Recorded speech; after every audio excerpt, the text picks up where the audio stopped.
Hello everyone, and welcome back to the back nine of round 3 here in Milford, Michigan for the 2023 Discraft Great Lakes Open, the first playoff event of the year. Big Barri commentary bringing you all the action here on moving day as things have begun to move. Yeah, they're moving. Things be and moving. Shaking. Moving and shaking. Not the wind though. The wind's not moving too much. Fluttering. It's the opportunity to go very low is in front of these players as Chris Dickerson has managed to shoot a very good, respectable 5 under on the front 9 that keeps him in the lead right now, but he's tied with the chase card. Simon, Calvin, and Cole have all shot the same exact scores thus far on every hole aside from Simon birdieing hole 5, and they are all just crushing right now. They are tied with Chris Dickerson, and Eagle and Kevin are still very much in the mix. AB is still in the mix, just falling back slightly as we go into the back 9. Hole 10 is a monstrously far uphill par 4. 650 feet does not really give it justice. This plays every bit as far as any 800-foot hole. Maybe 700-foot hole. Yeah, it's a really technical shot on the second shot, no matter where you land, unless you go where Simon did, but that's a technical shot to throw off the tee. Yes. Yeah, where we saw Simon yesterday was just blistered up the fairway. Eagle. A little low, but this will be in the middle. Yeah, that was screaming. He'll have something from there. Pretty much a dead straight, flat hyzer shot up the hill. Plays pretty long. AP is looking, what, a roller? What is he? What, air shot high over the top? I feel for you, catch cam, because how could you find where that thing landed? That was a moonshot. Yeah, not sure the play there. I have been seeing more people throw this, though. The highs are just to the landing zone. This needs to move left. Yeah. Good position for Kevin. And as Chris throws his second shot, I just want to kind of follow up with what I was talking about with the Disc Golf Pro Tour points as this roller kind of just finishes somewhere in the middle. Before, we had played for buys. So if you were in the top 8 players, you got a buy for the first 2 days. But we're not doing buys anymore as Eagle rips this shot. Does he get the skip? Yeah. That's a good shot. He's 50 feet, maybe 45 feet below the hole. This time, everyone in the top 32 will all play 2 rounds together. Does he get lucky? He does. He gets very lucky up the hill. He's not going for that backdoor route. Guarantee it, but that'll work. The incentives are, if you're first in the Disc Golf Pro Tour points, you are going to start this semifinal with -6. If you're second place, -5, and then it continues to go down and down until the top 25 through 32 start at even par. So there's a big incentive to get those extra strokes.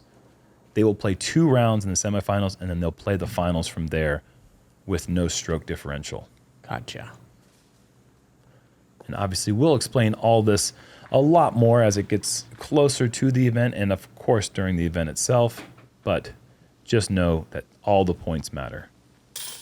Eagle gets a little catch there on the side pocket. Very nice. Very good as far as out of position. Touch. Yeah. Out of position off the tee. I mean, just not a lot of distance. A huge second shot. Got the counter skip and then jumps it in there.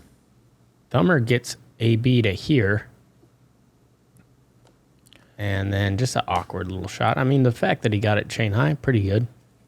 But that would have been a miracle birdie. Yeah, he's made a few bonus putts from distance. That's a very good par save there for Chris. Just like the par save he had back on 6.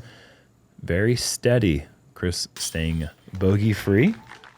And that birdie for Kevin gets him 1 stroke closer to Chris Dickerson. And now Eagle McMahon's lead at 17 under. Yeah, even with a couple bogeys, back-to-back bogeys, in fact.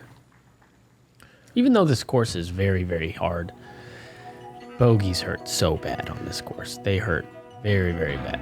And bogey just feels somehow worse. Even though Kevin and Eagle, which they both started round 2 with a 3-shot lead, and this round with a 2-shot lead, they have given themselves a little bit of opportunity to take those bogeys. But now that that opportunity is gone, there's no more leeway. What's the shortest par 3 on this course? Because this one isn't it? I know that 442 down the hill, sidearm bullet, a lot of flex shots come in there. These guys are all right-handed, so you're going to see these sidearms straight up the gut. Got to be the one 16, up the hill, or maybe two, the up, yeah. maybe in the next hole. It's technically going to be called the shortest, even though it's far. That's a great shot there. Eagle manages the distance much better this time. Gets through the gap, and Kevin, who nearly rung this up for ace in round 2, see if he is able to match the line. Oh, that looks very similar. Yep, swinging back, go in. Oh, no way. It's an exact replay. Oh my gosh, that was so close to what he did yesterday. That's an exact replay. Literally. Wow. How does this one miss? What a just beautiful to the right throw. side. Oh The my other one was gosh. just low. Wow. If we play this position one more day, there's no way Kevin doesn't ace it. But we do actually have a backhand coming from Chris. He's going to throw the hyzer to late draw on the mid-range, and it is working. Yeah, it is. Stays up long enough to get in. Oh my gosh, he puts it in bullseye nearly. What a shot. Brilliant. Because he does have the sidearm if he wants it. Playing so, yeah, he does. And this is That's also a surprise. Yeah, but very this surprising. This looks really good. Oh, heavy on the turn, but this will be circle 2-ish. Yeah, circle deep C2, maybe even early C3. Yeah, that was a very understable. Yeah, no, I think range. you're right. No, this is just C2. You're right. He's been good at these. Yes, he has. Can he get it to the right side? And just sailing that one over the top.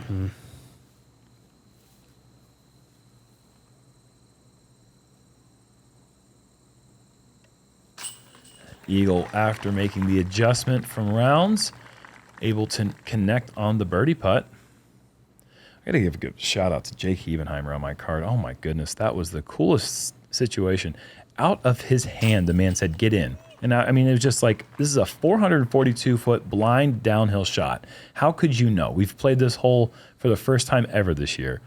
But he said, "Get in." He said it 3 times as it was en route to going in dead center, and the bottom rings spit it back out the way it came. It wasn't a chain out. It didn't spit through. It hit the pole. The pole kicked it back out. It was so dirty. Good birdie, Jake. Very good birdie for, yeah, exactly. Good birdies for Chris, Eagle, and Kevin, making hole 11 look simple. And we're watching AB kind of lose ground here. He's got to really put together a good stretch of final holes if he wants any chance at this tournament.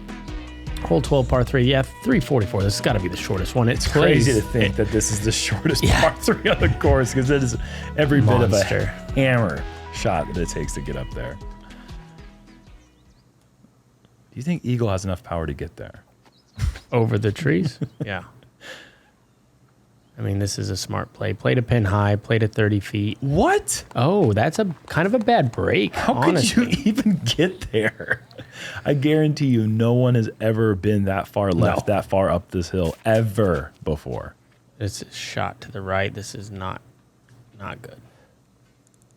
It kind of fought through a bit. Not great, obviously, but Putts from that side are low and dangerous. Scary. Very scary. Well, Chris has another opportunity here.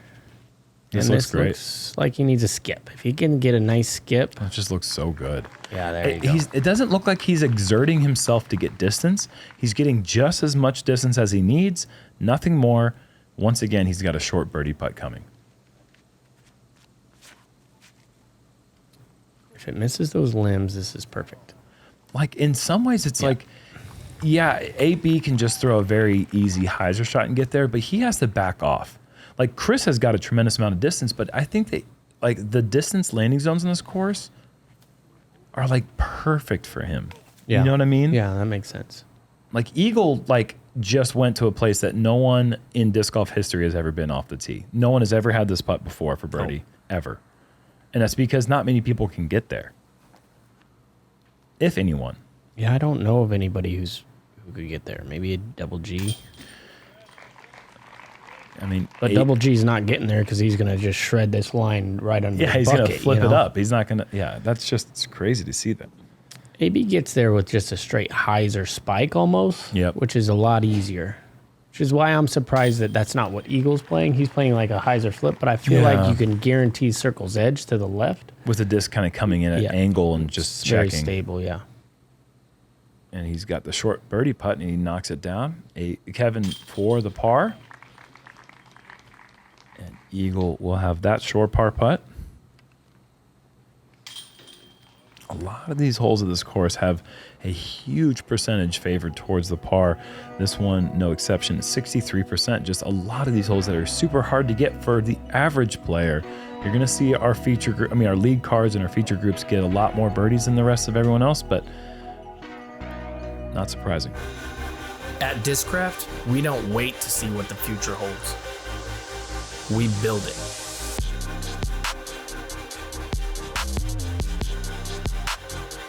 The future is in your hands.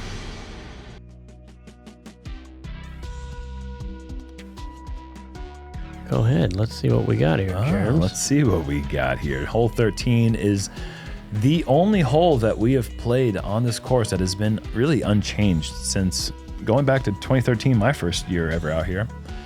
Very difficult 526-foot downhill par 3. We've seen backhand turnovers, rollers, forehand flip-ups. Pretty big limb got taken out. That's it. Really? Yes. That's why you're seeing more and more birdies on it. There was a long limb that came out to the left. It is now down. That thing needed to come down. Yeah. Forever. Chris, a little early with that roller. That makes so much sense. Maybe with a rocket power racer, slips, I think. Inside. Could still get all the way in there. Yeah, that's just missing the line and early release. I like the way this shapes for the way that Eagle's been throwing this little hyzer flip. Yes. But he missed it.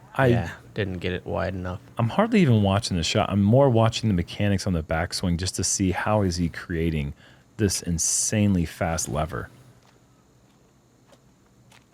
And I can't figure it out. This sidearm does shape up well for what Kevin likes with the flip up hyzer. This looks really good. Yeah, it does. That is so good. Inside circle 1 is a very rare sight to see on hole 13. Oh, and Eagle has to go through the woods here. This can get scary. What a shot to get through that, guys. That is that's a really tough place. Ooh, this is tight.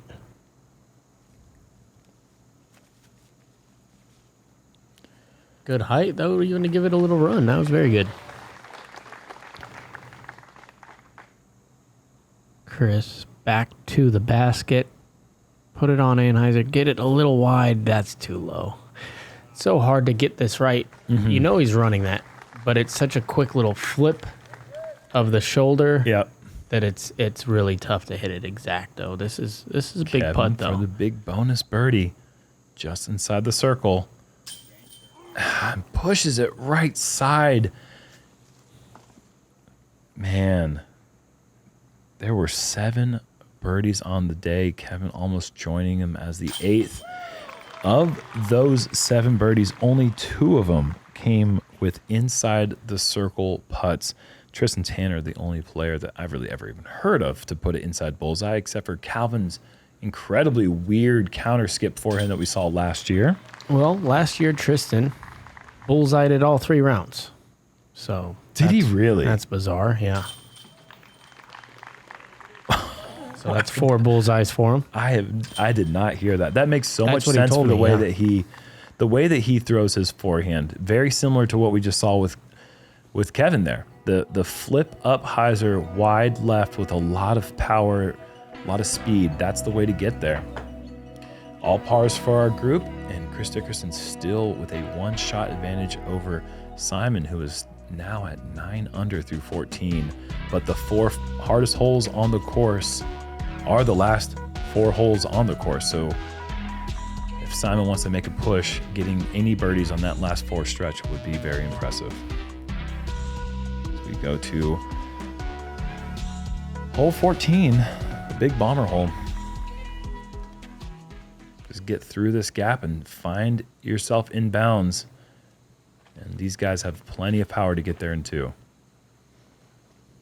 Still going to play longer today. It is a kind of a right to left headwind. And that plays tough for climbing hills, they say, with your discs. Yes, it does. Because if you get your disc on Anheuser, it's going to just slam it into the ground. Oh, hold on. Hold on to your horses. To be more in Anheuser. And the horses have been let go. AB is off left. He's out of the stable.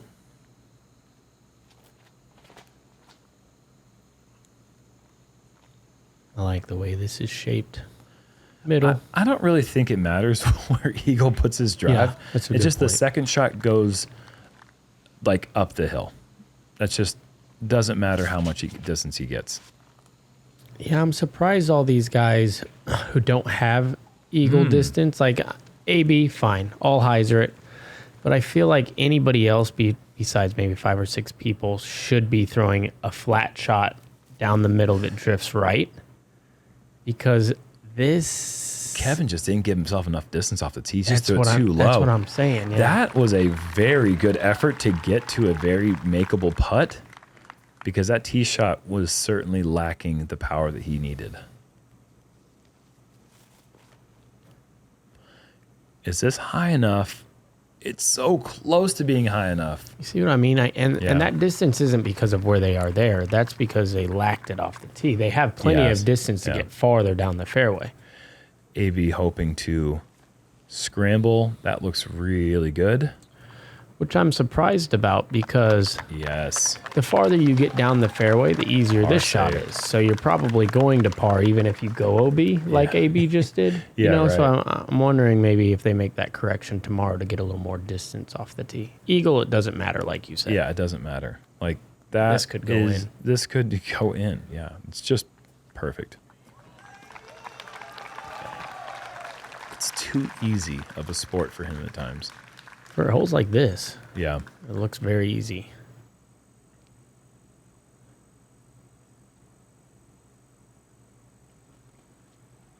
Timing looked a little bit off there for Chris. Something wasn't right.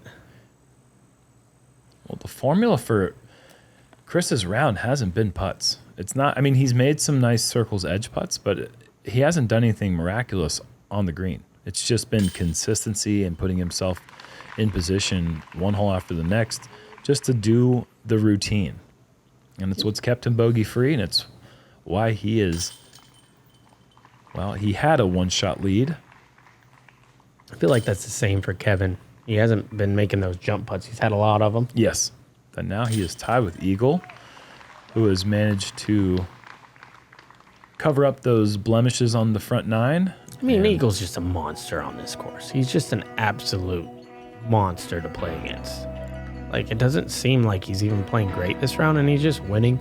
And that's the way that it's going to be with him. On like, he can take so much distance off the tee with very little effort that he has putter, this little baby sidearms, one angle on every single tee shot. He gets to use touch on a 470-foot shot. Yeah, that's such a weapon. It's an incredible weapon to have.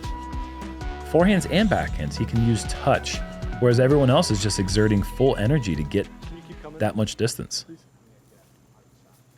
I mean, watch how wide he takes this on hyzer, and this is just going to flip up into the garden if he beats the trees. If he misses all the trees, that's going to put him in a really good space. Yeah, he's over that hillside. That tee pad is the place where the best possible shots really land. Yeah. But even being near it is good. I mean, his power is so crazy that flat with some stability gets him the circle's edge. Like, he no doesn't have to danger, shape no it. danger. Yeah. Chris, top of the hill there, he's going to have an uphill run up, which makes that next shot just a little uncomfortable. But if he's another 4 feet, he's in the perfect spot. This isn't just a blind, like, This isn't a simple hyzer. It looks like it is because you see the disc go up with one angle, but the placement is so important to give yourself a real good look at trying to birdie this incredibly treacherous hole. I think Kevin has the sneakiest power. Oh, look at that. And he is on the tee pad. Just go down there and place it wherever you like, Kevin. I think that's like some sneaky power right there. It's hard for him to sneak much power past us these days. We all know what he's capable of. Yeah, but it's like sometimes it just doesn't come out the same. And he's hyzer he gets it a different way with manipulating the disc, I feel like, a little bit more than these guys. Chris Dickerson off to the right side, and you can good window here on what AB has left, probably 475 to the pin. Oh, going with the Anheuser force overplay. Oh my this gosh, is really I'm so good. glad they left that shot on the player cam the whole way. That is how it should have been seen. That was this beaut. from here looks like a putter shot in. Oh, From the other angle, you can see what he did. 440 in. dream shot. What a throw. Tap in bird. No probs.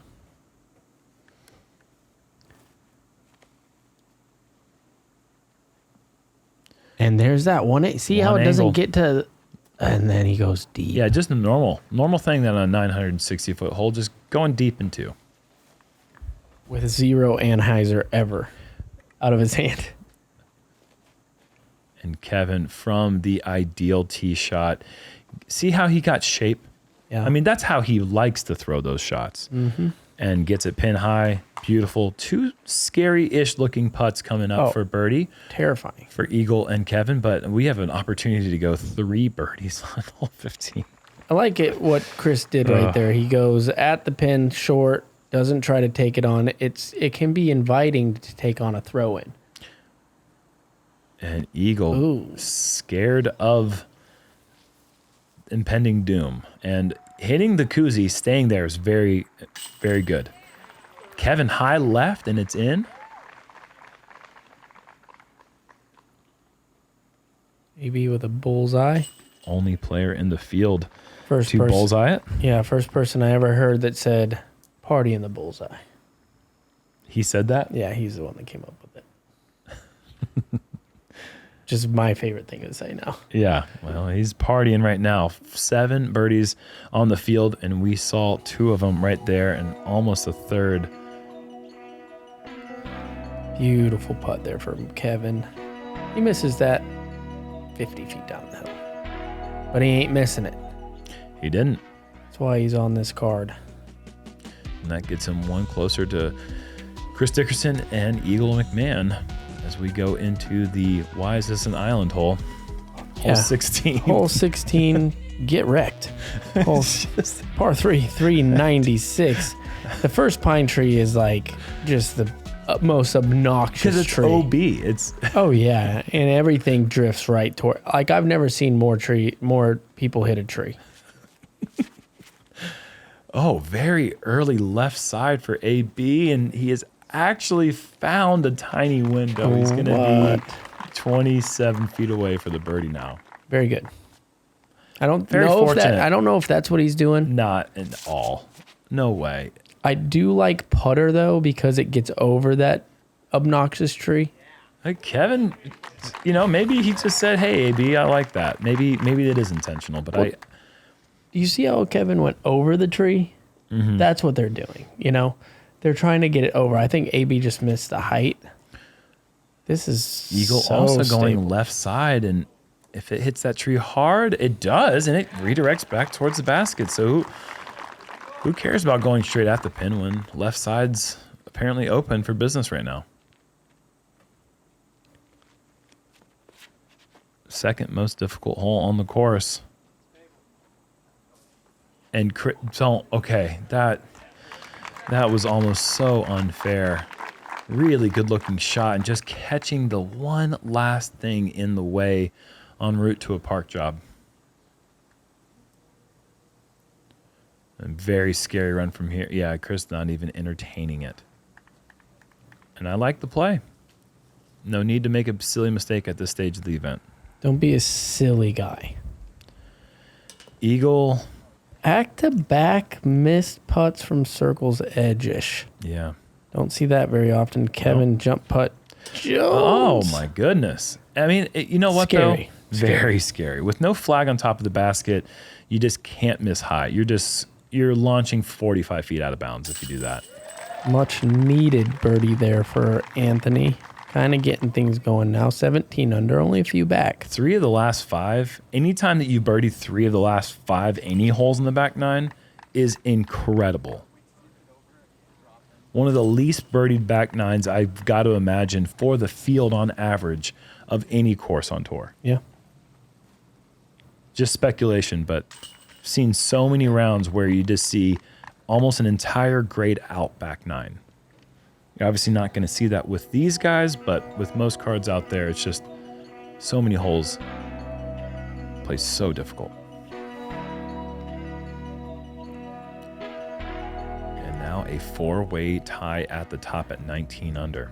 Simon, 10 under, going into hole 18. That's a fire emoji right there. Jeez Louise. If he can avoid the bogey, he will card the first and only double-digit round so far this week. So I don't think, is anyone in this card in position to do that? Maybe No, Chris? I don't think so. What's Chris at? I think he's at 7. Guess he could. He could go eagle. Yeah, sure. And this is straight out of bounds. This is going at OB. You got to get that hyzer down quick. That's just OB and OB early. Not out of his range. Well, kind of depending on the spot. Yep. This is also... Out of bounds. Yeah. It's just too high. Too much flip up. Yeah, it's OB. You want to push it wide or low. One of the two, and it's got to get to flat. You almost want to hit the branches on the right side of the street there. Unless... See, this you is get going that, straight. Yeah, he got that flattened. Yeah. And he throws it so much farther than everybody that it's not even going to be close to the OB. Word, that's far for the hyzer. That is so far for the hyzer. You can hardly even call it a hyzer anymore. You just do an anhyzer, but with a hyzer angle. This doesn't have a chance, I don't think. And that one will be a long way back. A long way back. Chris Dickerson is going to be almost bogey at best from back here. Yeah, very silly mistake, really.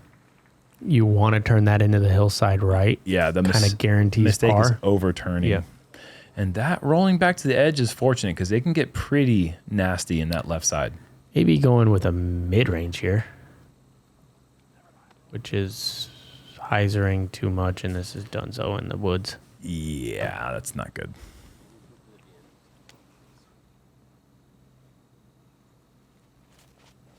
Kevin going all hyzer, flipping it up to flat. Does he get through the... Oh, what a kick. That's a great par. That is a great par. Not in yet. I guess that's a few steps outside the bullseye. Can't give that one to him. Even though he's been putting really well in the circle this tournament. An eagle from just an impossibly far tee shot that's playing with fire with the right side, but it plinkos down softly. That's a putter he threw into the green. I'm surprised he's going hyzer with the putter. That's not going to have a lot of fight to get through those branches. Chris, very awkward short throw, but manages to get it to just a few steps away. Oh. And that was AB, yeah? Trying to just pitch out some way, and that's what I'm talking about. It gets, look, and you can see right there, this is a perfect illustration of what the player looks at when they go on that left side. Looks like the Amazon. Eagle. Little jumper. Jeez. Give it to him. On the stripe. Earned the birdie off the tee, lost the birdie on the approach, and then stole it back on the putt. Very, well, again. On the stripe. On That's beautiful. the money. Beautiful. Simple delivery. Committed every time, it seems like. Yeah, very good save there for Kevin. Well, we got an interesting hole 18 coming up. Yes, we do. A lot of players here, opportunities based on what happens here to go up to lead card or drop down to chase card, or maybe even worse, depending on what happens here on the final. Some big numbers. You can get some big numbers on 18. There's the out of bounds all over the place. He was just tied for the lead, but with a 2-stroke swing, he falls back to 18 under par, and now he is 2 back of Simon Lizotte, who finishes the round with a birdie on 18 to shoot an 11 under. My mind is blown. I was hoping people wouldn't go to double digits this week based on the new course design, but I'm happy that he did, and somehow not happy at the same time. All right, yeah, 660 up the hill, out of bounds on both sides. Up the hill, like I said, straight up the hill. There's a branch covering the fairway up the hill that you got to get underneath somehow as you travel up the hill. Put on the brakes because there is out of bounds deep past the hill where this is going. Just go ahead and put some Velcro right there in the top break. And then it darts off to the right side, out of bounds the whole way with a few guardian trees, and then out of bounds all over by the basket. This is heavy on This is going out. The crowd, watch. It doesn't even, what? I think he nicked the little stump. It looked like he nicked the stump. Kevin, you cheeky little man. What a result. Oh boy, AB, is this inbounds? No. No, it's not. Oof. Yeah, that's way back.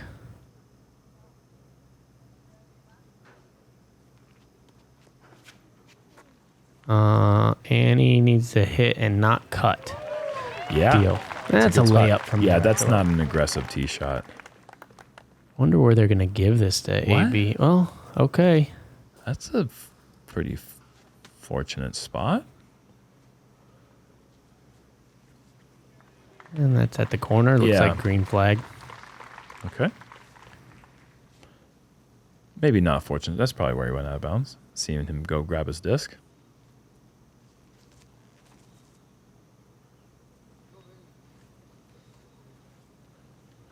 Yeah, Chris just playing the numbers. Not necessarily concerned about staying on lead card.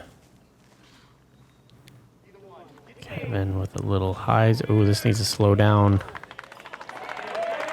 Oh, if that doesn't hit the banner, who knows? I think it's fine if it doesn't hit the banner.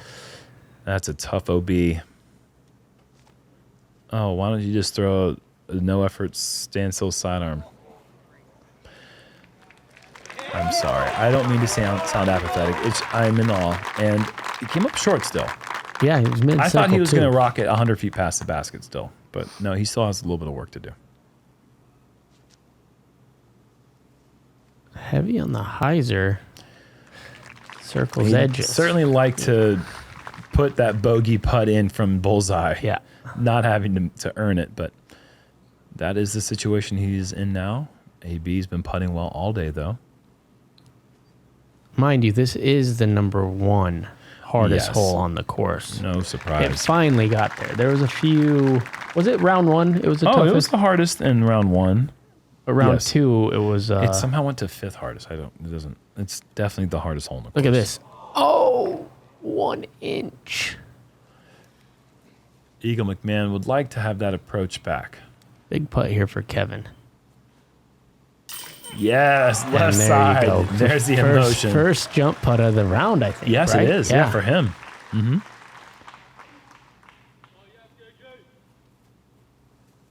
He's made some solid putts from edge of circle, but we haven't seen the jump putt Jones come out. And that is a solid way to shoot a 4 under. Not the score he'd like from leading the event, but he's only 2 back of the lead. And AB from edge of circle, once again, delivering another poised putt. I mean, this time for bogey, but hey, it's not a double. And not his best effort. Yeah, he'll be 5 back, but if anyone has the firepower to do something incredible final round, he's the kind of guy that could pop off a 13 under and then just put himself right back there in the mix.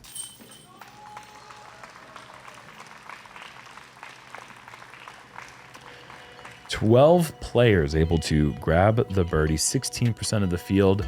And that means that I've owing Nate Heinold $10 because we had a bet that less than 10% of the people would birdie. Does that mean I'm betting on my sport? You bet your butt it does. Kicked me out of the PDGA. Simon Lizotte, 11 under, shooting up from chase card to a tie for the lead at 20 with Eagle McMahon.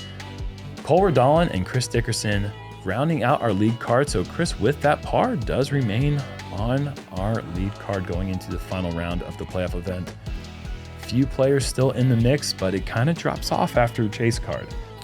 Yeah, you're right. And you see those scores, solid scores, 6, 6, 9, 11.